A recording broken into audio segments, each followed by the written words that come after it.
In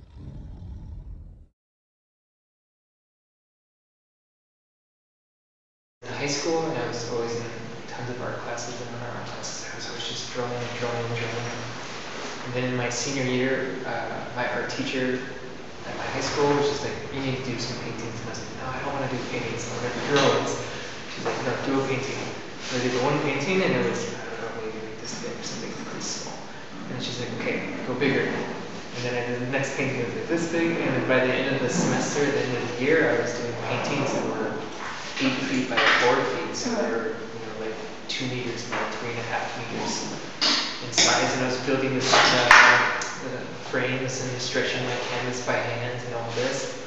But I think this really kind of pushed me. And it's funny now that I'm painting on big walls. I always think of Miss Marco really telling me like, oh no, you're done with this, paint bigger.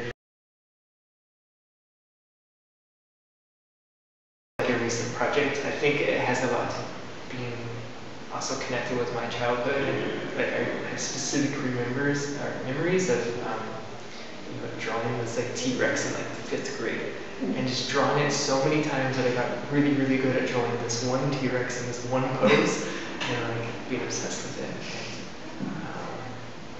And, the drawings I do are mostly all black and white, and I've had so many people over the years ask me why I've never done a coloring book. And I was like, okay, I'm gonna do a coloring book.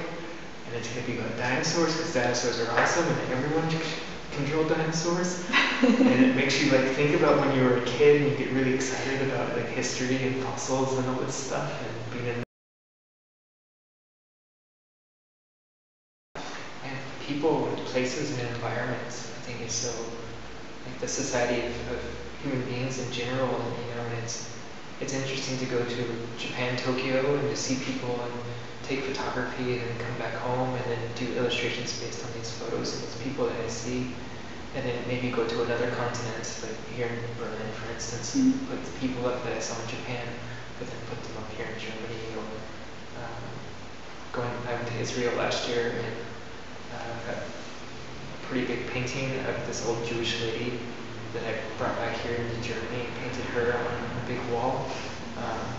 And I just think this is important to we're all interconnected anyways, but to bring people from other places that maybe never would ever come to a different continent, but to bring them here.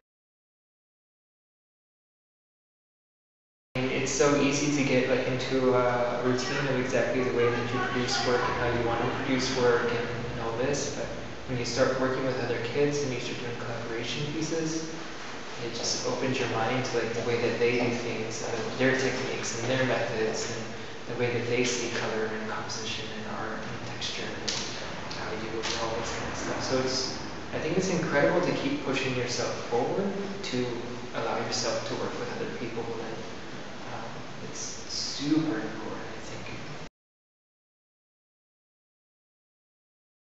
And it's this idea of when you're walking down the street, you're always kind of like in your little world, and you get so muted out by everything around you. And then to put nice things up outside, I think makes people look around and see what's new in their streets and in their neighborhoods, and they start to appreciate what's going on around them, versus just being in their little zone. And